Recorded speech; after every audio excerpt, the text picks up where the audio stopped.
हम छत्तीसगढ़ देख रहे हैं आप और मैं हूं आपके साथ अवंतिका श्रीवास्तव। जगदलपुर से इस वक्त एक बड़ी खबर। जगदलपुर एयरपोर्ट पर जल्द ही पहुंचने वाले हैं सीएम भूपेश बघेल और सीएम के साथ प्रियंका गांधी भी जगदलपुर एयरपोर्ट पर अब से कुछ ही देर बाद आपको नजर आएंगी। जगदलपुर एयरपोर्ट पर लंच करने के बाद लाल बाग जाएंगे दोनों ही बड़े नेता और लाल बाग मैदान में कांग्रेस का भरोसा सम्मेलन, इसमें शिरकत करेंगी प्रियंका गांधी और इसी वजह से तैयारियां पूरी हो चुकी हैं। इंतजार अब किया जा रहा है प्रियंका गांधी के पहुंचने का और इसी मंच से आदिवासियों को करोड़ों के विकास कार्यों की सौगात भी आज मुख्यमंत्री देंगे। सभा स्थल लाल बाग मैदान में लोगों की भारी भीड़ जमा हो चुकी है। इंतजार सभी को प्रियंका गांधी के वहां पर पहुंचने का और जो जानकारी सामने आ रही है उसके अनुसार अब से कुछ ही देर बाद जगदलपुर एयरपोर्ट पर पहुंचेंगी प्रियंका गांधी। उसके बाद तस्वीरें सामने आएंगी। लंच करने के बाद सीधे लाल बाग मैदान के लिए वो रवाना होंगी।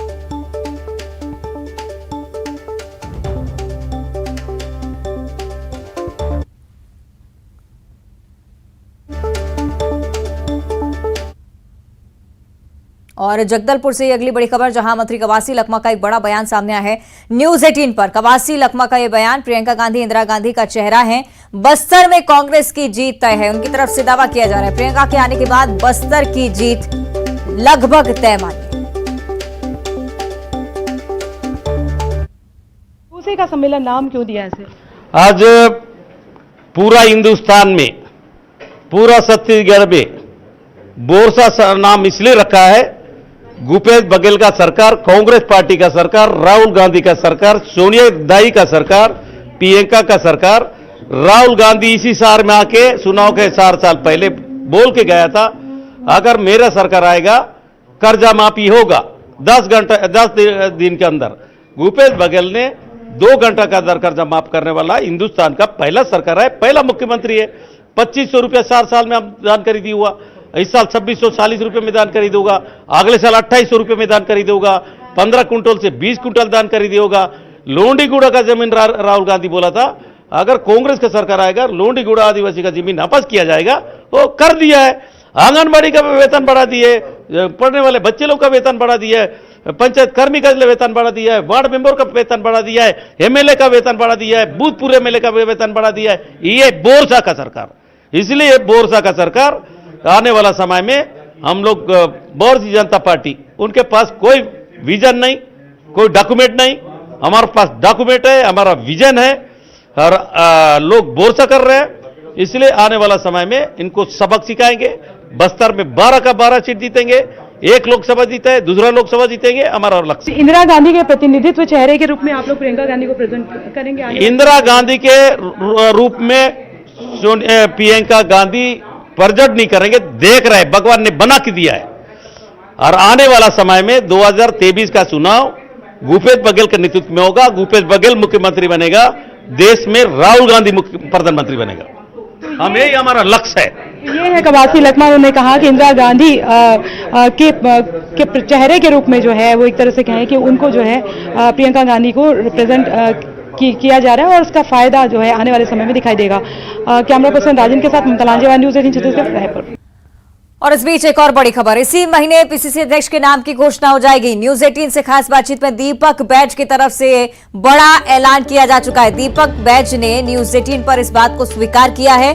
पीसीसी अध्यक्ष की जिम्मेदारी मिलने की बधाई पर उन्होंने कहा कि आज तक जो भी जिम्मेदारी मिली है उसे मैंने निभाया है, इस भरोसे को भी निभाऊंगा, दीपक बैज की तरफ से कहा गया। भरोसे का सम्मेलन जगदलपुर के लाल बाग में, और पिछले कई दिनों से कयास ये भी है कि एक नए चेहरे पर भी, अगर बात करें चेहरा तो जाना पहचाना है, लेकिन एक नई जिम्मेदारी के साथ दीपक बैज पे भी कांग्रेस पार्टी भरोसा करने जा रही है। हालांकि ऑफिशियल घोषणा नहीं हुई है। दीपक बैज हमारे साथ मौजूद है, उनसे बात करते हैं। मुस्कुराहट है जो है वो कुछ कहती है। अब देखते हैं कि इसको लेकर काफी लंबे समय से बहुत सारी कवायद है, आपके फोटो भी आया है, बुके के साथ फोटो आए, अभी बड़ी लंबी सी स्माइल है। जो मैंने कुछ कहा नहीं, आप इशारा समझ गए हैं, तो मान के चले कि ऑफिशियल घोषणा नहीं हुई है लेकिन एक बड़ी जिम्मेदारी तो उस तरह से आप निभा रहे हैं। नहीं, इसमें तो अभी मैं कुछ भी नहीं कहूंगा, लेकिन यह है कि आज पार्टी ने बस्तर की जिम्मेदारी दिया है। यहाँ के लोगों की सबसे बड़ी जवाबदारी है।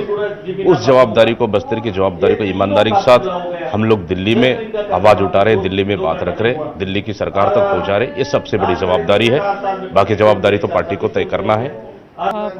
जब भी घोषणा हो, अगर मान लीजिए ये जिम्मेदारी मिलती है, माना कि, तो क्या प्रायोरिटीज में होगी? देखिए, अभी तक तो पार्टी ने, मैं NSI, youth Congress, block Congress अध्यक्ष, फिर उसके बाद फिर विधायक, सांसद, जो भी जिम्मेदारी अभी तक दिया है ईमानदारी साथ निभाते आए हैं। तो निश्चित रूप से मैं बिल्कुल आलाकमान, हमारे पार्टी के सभी नेताओं को धन्यवाद देता हूं कि हर जिम्मेदारी को ईमानदारी से पूरा किए।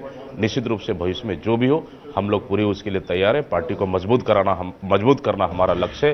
पार्टी को आगामी सरकार बनाना हमारा लक्ष्य है और हम लोग 2023 में फिर से हम कांग्रेस को सत्ता में वापसी दिलाने का ये हमारा प्रमुख लक्ष्य है। भी किसी भी जिम्मेदारी के लिए तैयार है? हर जिम्मेदारी के तैयार, बस्तर में जिम्मेदारी निभा ही रहे हैं, उसके बाद जो भी जिम्मेदारी देते निश्चित रूप से तैयार है। तो ये एक बहुत बड़ा और इम्पोर्टेंट बयान है दीपक बैज का, और जिस तरीके से वो इनकार नहीं करते हैं कि उन्हें क्या जिम्मेदारी दी गई है, और साफ तौर पे बोल नहीं सकते क्योंकि ऑफिशियल घोषणा नहीं हुई, लेकिन ये जरूर महत्वपूर्ण बात कही कि जो भी जिम्मेदारी मिलेगी, हमने कहा था जब तक ऑफिशियल घोषणा नहीं होती, अगर मान लीजिए आपको जिम्मेदारी मिलती है पीसीसी अध्यक्ष की, तो किस तरीके से जिम्मेदार, तो क्या होगा आपका रुख, तो उसको लेकर उन्होंने कहा कि जो भी जिम्मेदारी मिलेगी उसे मैं निभाऊंगा। कैमरा पर्सन राजन के साथ ममता लांजेवार, न्यूज 18 छत्तीसगढ़, रायपुर। चलिए देखिए, बड़ी बात दीपक बैज ने कह दी है, लेकिन फिलहाल हम चर्चा प्रियंका गांधी के दौरे को लेकर कर रहे हैं। हमारे दो सहयोगी ममता लांजेवार जगदलपुर से हमारे साथ लाइव जुड़ी हुई हैं, जो कि कार्यक्रम स्थल पर मौजूद हैं। श्रीनिवास नायडू जो कि जगदलपुर से लाइव जुड़े हुए हैं, एयरपोर्ट पर मौजूद हैं। सबसे पहले श्रीनिवास, आपका मैं रुख करना चाहूंगी, किस तरह से तैयारियां या हलचल हम इनसे माने कि प्रियंका गांधी के दौरे को लेकर हो रही हैं, कब तक यहां पर पहुंचेगी, क्या जानकारी आपके पास?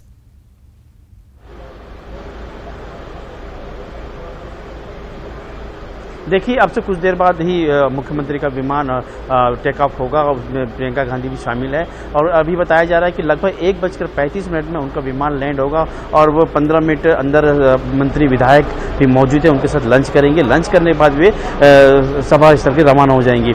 मेरे आगे देख सकते हैं, ये प्रियंका गांधी का कारकेट मौजूद है और उसके उधर मुख्यमंत्री का कारकेट मौजूद है, और ठीक मेरे पीछे एक बस मौजूद है जिसमें तमाम जो मंत्री यहाँ एयरपोर्ट में मौजूद हैं, वो बस में रवाना होकर सभा स्थल जाएंगे।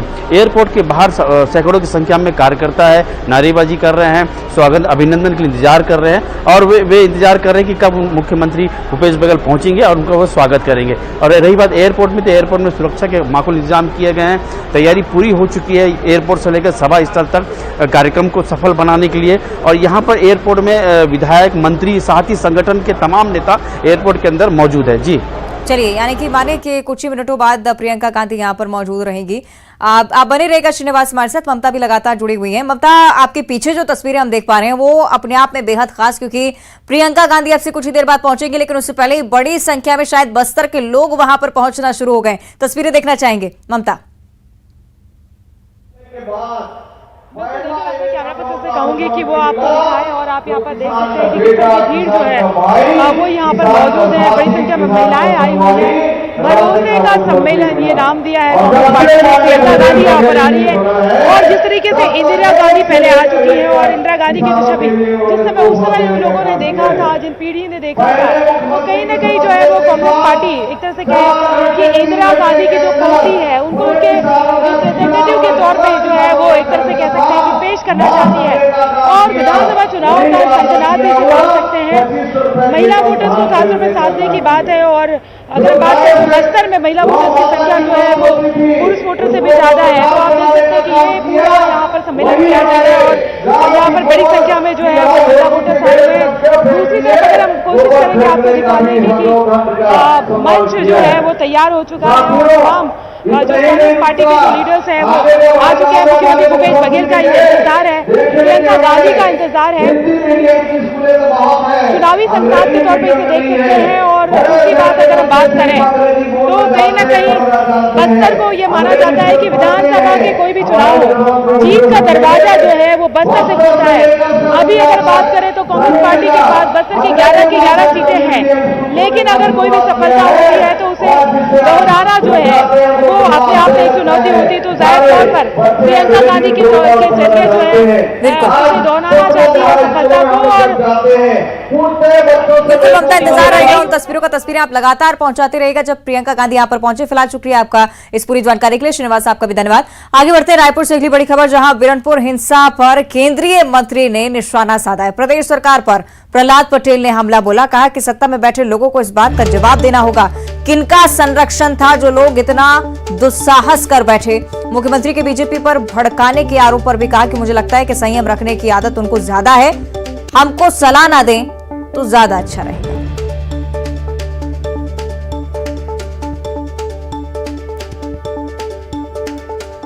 लोगों ने जो मौन विरोध किया है बंद करके, मैं छत्तीसगढ़ की जनता का, क्योंकि उनका संस्कार ऐसा है, जो हिंसा से बरसों से अन्य प्रकार की हिंसा से डरते रहे, इस क्रूर हिंसा के प्रति उनका ये मौन समर्थन, उसका मैं अभिनंदन करता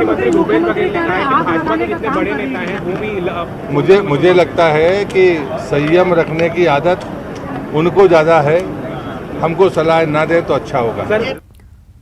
और उत्तर प्रदेश के झांसी से एक बड़ी जानकारी निकलकर सामने आई। उमेश पाल हत्याकांड से जुड़ी यह बड़ी खबर। अतीक अहमद के बेटे असद का एनकाउंटर हो चुका है।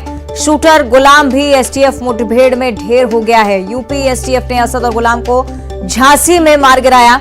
5-5 लाख रुपए के इनामी दोनों शूटर्स, जिनको एनकाउंटर में एसटीएफ पुलिस ने मार गिराया है। झांसी के बड़ा गांव क्षेत्र के परीक्षा पावर प्लांट के पास का ये पूरा घटनाक्रम, ये जानकारी के एनकाउंटर में अतीक का बेटा ढेर हो चुका है। इससे जुड़ी ये तस्वीरें आपको हम दिखा रहे हैं। इस तरह से उमेश पाल हत्याकांड को लेकर एक तरफ अतीक अहमद से पूछताछ हुई, इसके बाद सुनवाई का समय है, लेकिन दूसरी तरफ अतीक के बेटे असद का एनकाउंटर हुआ है। शूटर गुलाम भी इस पूरी मुठभेड़ में मारा जा चुका है। तो यूपी के झांसी से बड़ी जानकारी, शूटर गुलाम भी एसटीएफ मुठभेड़ में ढेर हुआ है। यूपी एसटीएफ ने असद और गुलाम को झांसी में मार गिराया। 5-5 लाख रुपए का दोनों पर ही इनाम था और दोनों ही इस एनकाउंटर में मारे जा चुके हैं। तो बड़ी सफलता यूपी एसटीएफ के लिए। उमेश पाल हत्याकांड जिसे लेकर लगातार शिकंजा कसा जा रहा है। अतीक अहमद के खिलाफ भी आज सुनवाई, और दूसरी तरफ अतीक अहमद के बेटे असद का एनकाउंटर। लगातार ये जानकारी आपके साथ साझा करें। यूपी एसटीएफ ने 5-5 लाख रुपए के इनामी दोनों ही गैंगस्टर्स पर शिकंजा कसा। और ये देखिए एक्सक्लूसिव तस्वीरें आपकी टीवी स्क्रीन पर, एनकाउंटर से जुड़ी हुई ये तस्वीरें आपको दिखा रहे हैं। अतीक अहमद के बेटे असद का एनकाउंटर, और ये एक्सक्लूसिव तस्वीरें सिर्फ न्यूज 18 आप तक पहुंचा रहा है। एनकाउंटर के ठीक बाद की ये तस्वीरें, अतीक अहमद का बेटा असद, जिसको यूपी एसटीएफ ने मार गिराया। बार बार कहता हूं कि इस प्रकार का अपराध करने वाले को यह आज संदेश गया है कि ये नए भारत का नया उत्तर प्रदेश है। अगर यहाँ अपराध करोगे तो कोई बचा नहीं पाएगा, सजा भुगतनी पड़ेगी। और वह सजा दो ही रास्ते होते हैं, या तो वह कोर्ट में सरेंडर करते, पुलिस पैरवी के आधार पर उनको फांसी के फंदे तक पहुंचाने का काम होता, अन्यथा पुलिस जब पकड़ने जाएगी और पुलिस पर गोली चलाएंगे तो पुलिस ने जवाबी कार्रवाई की है। आज वह दोनों हत्यारे मुठभेड़ में ढेर कृष्णानंद राय के मैटर में अगली तारीख 15 तारीख लगी है। कृष्णानंद राय की हत्या हुई 7 लोगों की, तो मुख्तार अंसारी भी डरा हुआ है, क्या कहेंगे? देखिए, जो अपराध करे उसे डरना चाहिए, लेकिन जो जेल में है वो कोर्ट में जाएगा। जो कोर्ट में जाएगा, कोर्ट जो सजा सुनाएगी उसके हिसाब से उसको सजा दिलाने का काम किया जाएगा।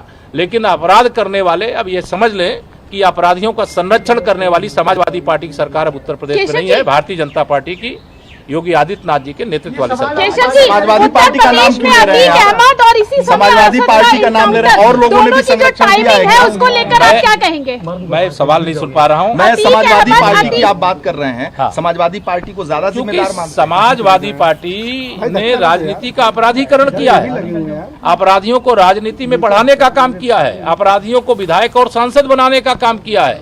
जिन अपराधियों को जेल के सीखचों में होना चाहिए वह डीएम और कप्तान को सपा सरकार के समय ऑर्डर देते हुए दिखाई देते थे। अच्छा, बसपा से ताल्लुक क्या रख रही हैं? सपा बसपा में कोई अंतर नहीं, कांग्रेस में कोई अंतर नहीं। कोई भ्रष्टाचार का दोषी है, कोई अपराधियों को संरक्षण का दोषी है, कोई तमाम ऐसी तुष्टीकरण की घटिया राजनीति का दोषी। जो बचे हैं उनका क्या होगा? उत्तर प्रदेश में और उसके बाद असद का इसी समय एनकाउंटर, टाइमिंग बहुत अच्छी है, मतलब दोनों की। देखिए, ये तो 45 दिन से रात दिन पुलिस कितनी कोशिश कर रही है इनको पकड़ने के लिए। देश के अंदर घूम रही है, प्रदेश के अंदर घूम रही है, जैसी सूचना मिलती है देश के बाहर भी उनको पकड़ने की कोशिश कर रही है और आज पकड़े गए हैं।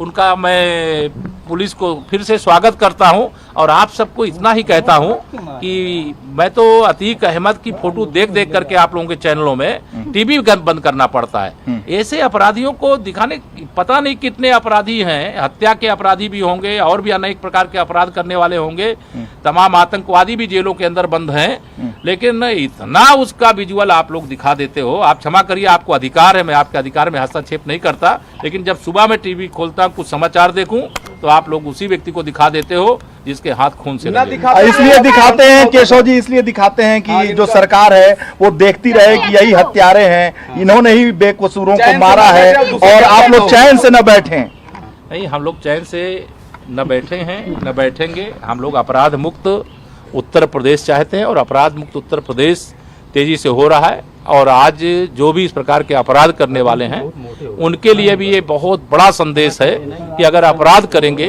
तो बचेंगे नहीं और कोई बचा भी नहीं पाएगा। इसलिए और चलिए इसी के साथ बुलेटिन में इतना ही। देखते रहिए न्यूज़ 18।